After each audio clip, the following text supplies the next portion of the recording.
Today's topic is about pointers. What are pointers? How it is declared, how it is initialized. Then we will see some simple programs on using pointers and then the uses of pointers. When we declare a usual variable, the compiler will be allocating some memory space depending on the data type. If it is an integer, 2 bytes will be allocated. If it is float, 4 bytes will be allocated. And each memory allocation will be having a address. So whenever a variable is declared,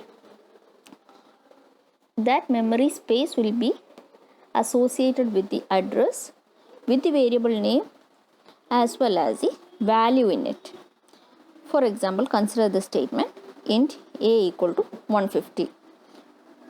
As a is a variable of type integer, 2 bytes will be allocated. Variable name is a, its value is 150, and it will be having some particular address. For example, in this case, the memory address allocated is 5000.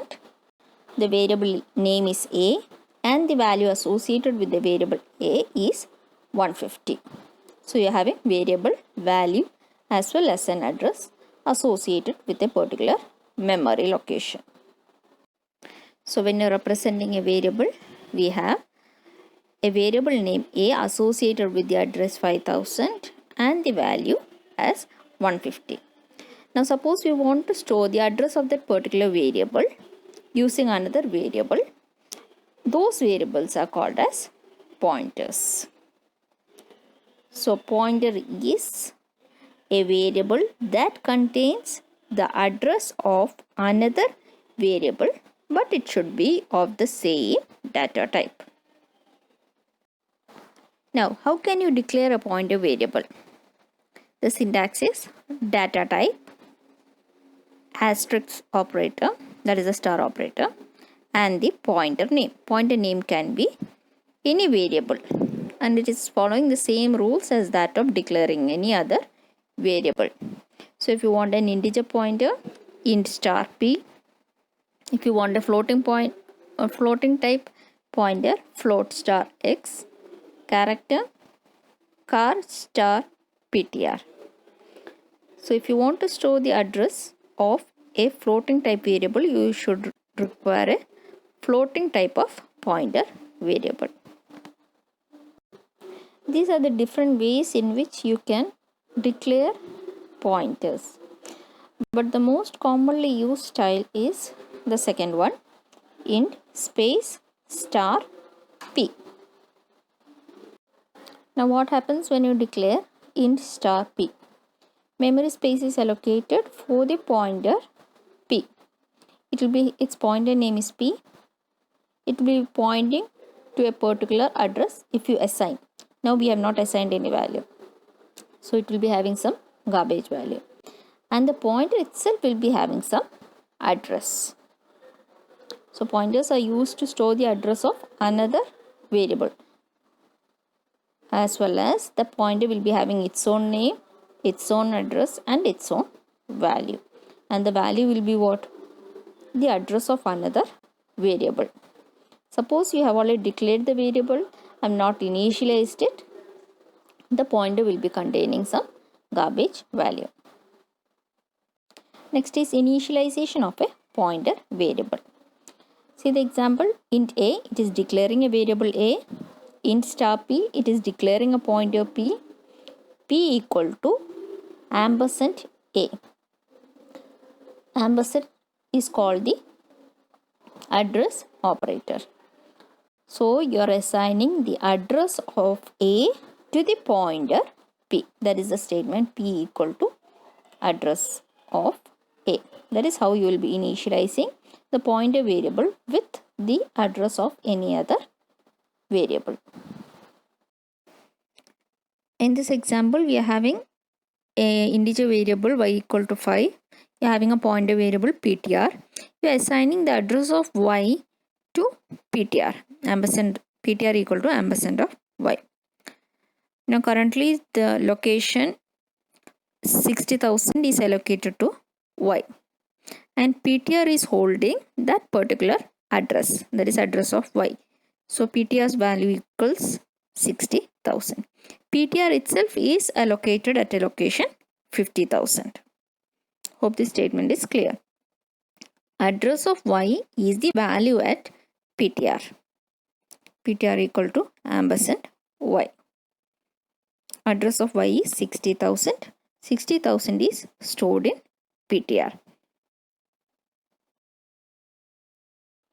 How to combine initialization and declaration together?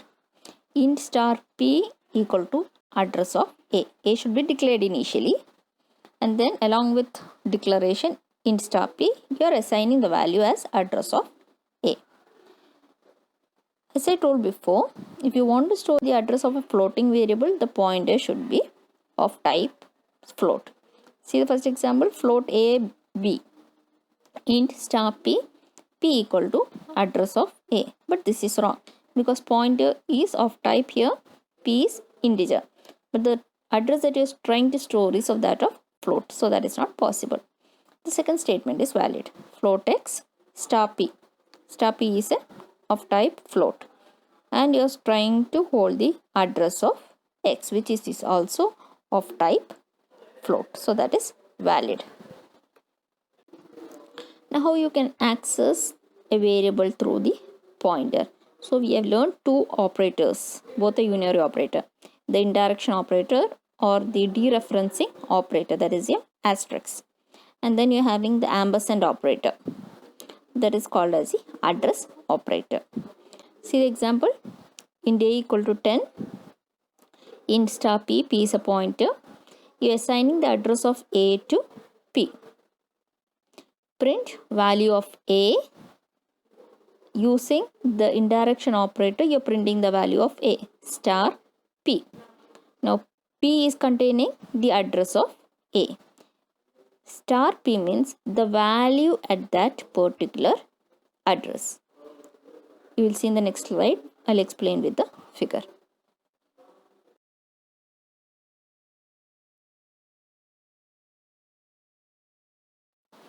Int A equal to 10. Compiler allocates a memory space at the address 5000. We are having the variable A, and A is having the value 10. Now P is a variable, pointer variable, int star P, and you are assigning the address of A to P. So the address of A, that is 50,000, is stored in P. Now print, see the first printf statement, value of A. The usual way you are printing, you are simply printing the value of A. The output will be 10. Second printf statement, when the value of star P. So what is P? 5000. Star P, value at 5000. What is the value at 5000? Sorry, 50,000. 10. So 10 will be printed. Next statement, print the value of P. What is the value of P? The address of A. 50,000 will be printed. Value of P, address of P, ampersand P. So the address of P, what is the address of P? 60,000. 60,000 will be the output. So this is the output of the previous program. Value of A is 10. Value at P is 10. Value of P, the value it is stored 50,000, and the address of P is 60,000. So this is the output of the previous program. Value of A is 10. Value at P is 10. Value of P, the value it is stored 50,000, and the address of P is 60,000.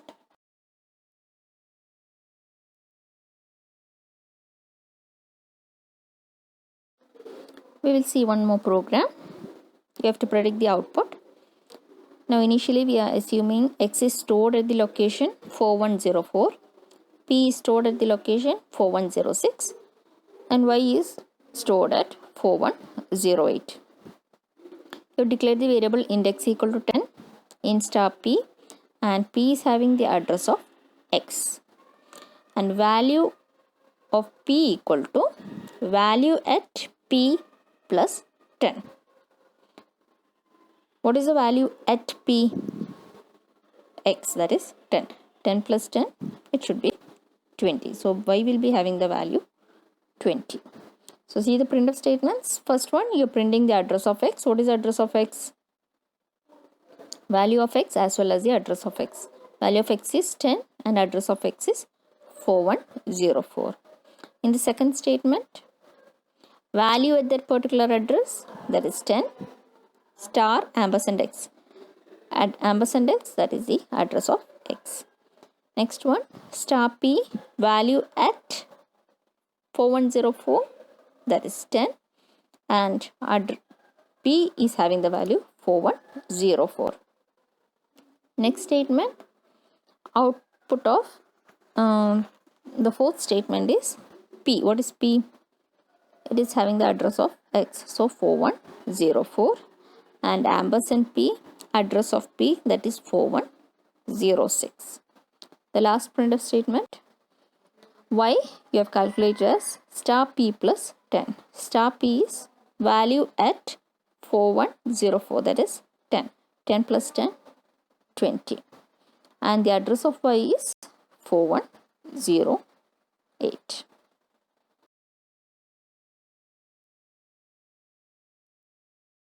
Now we'll see some of the advantages of pointers. Pointers provide direct access to the memory. That is, when you're usually accessing the variable a, it is converted to its address and then it is accessed. But when you're using pointers, it is directly accessing to the memory. So it reduces the storage space as well as the complexity of the program. So when the complexity is reduced, the execution time, the time for which it is taking to access the value of the variable, that is reduced. It provides an alternative way to access the array elements. We will see some more programs and arrays, then you will understand that particular statement. So it is allowing us directly to access the array elements by using pointers. If you want to return more than one value from the function, you can use pointers. Else, using a return statement, you can only pass back one value. Then for creating dynamic memory allocation and deallocation, you are using pointers. That is, you will be having malloc, calloc and all these are using pointers. Dynamically allocate memory means as and when or how much memory is required, only that much you will be allocating. There is no wastage of memory space. Now these pointers also help us to create complex data structures like linked list, stacks, queues, etc. Now each address of the objects can be extracted using pointers. So these are some of the advantages of pointers. Some programs we will see in the next video.